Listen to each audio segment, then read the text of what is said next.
श्री स्वामी समर्थ. नमस्कार मित्रांनो. श्री स्वामी चरित्र सारामृतातील अध्याय 9 हा अतिशय भक्तिपूर्ण आहे.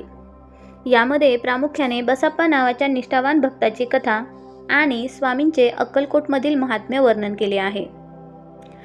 श्री स्वामी चरित्र, अक्कलकोटचे वैभव आणि स्वामींचे रूप. अध्यायाच्या सुरुवातीला कवी विष्णू बळवंत थोरात स्वामींच्या दिव्य रूपाचे वर्णन करतात. अक्कलकोट ही आता केवळ एक नगरी राहिली नव्हती, तर ते साक्षात पंढरी किंवा काशी बनले होते. स्वामींच्या दर्शनासाठी हजारो लोक येत असत.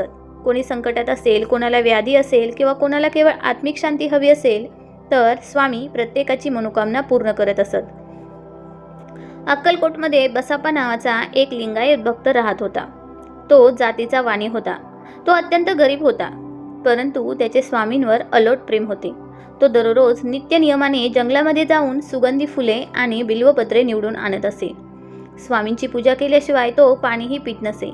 बसप्पाची गरिबी पाहून गावातील काही श्रीमंत लोक त्याची थट्टा करत असत.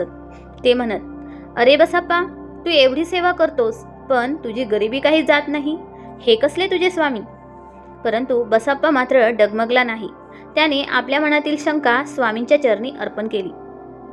एकदा बसप्पा मनामध्ये म्हणू लागला, "स्वामी, लोक म्हणतात तुम्ही देव आहात, तर मला साक्षात मल्लिकार्जुन शिवाचे दर्शन द्या."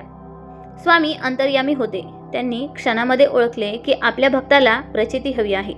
स्वामींनी बसप्पाला जवळ बोलावले. बसप्पाने जेव्हा स्वामींच्या डोळ्यात पाहिले, तेव्हा त्याला तिथे साक्षात कैलासपती शंकर दिसले. स्वामींच्या मस्तकावर चंद्रकोर, गळ्यामध्ये सर्प आणि अंगाला भस्म लावलेले असे ते दिव्य रूप पाहून बसप्पा थक्क झाला. त्याला स्वामींच्या ठाई साक्षात मल्लिकार्जुन दिसले. त्याचे डोळे पाणावले आणि तो स्वामींच्या चरणी लोळण घेऊ लागला. स्वामींनी त्याला उठवले आणि प्रेमाने त्याच्या पाठीवरून हात फिरवला. स्वामी म्हणाले, "अरे वेड्या, तू माझी सेवा निस्वार्थपणे करतोस, मग तुला चिंता कशाची?" त्या दिवसापासून बसप्पाच्या आयुष्यामध्ये चमत्कार झाला. त्याच्या व्यवसायात त्याला खूप नफा झाला. ज्या हातांनी तो फुले वाहत होता, त्याच हातांनी तो दानधर्म देखील करू लागला. त्याची गरिबी कायमची दूर झाली.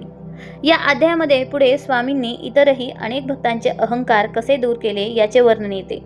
जे लोक गर्वाने येत, त्यांना स्वामी आपल्या शब्दांनी भानावर आणत, परंतु जे अनन्य भावाने शरण येत, त्यांना मात्र स्वामी मातेप्रमाणे प्रेम देत.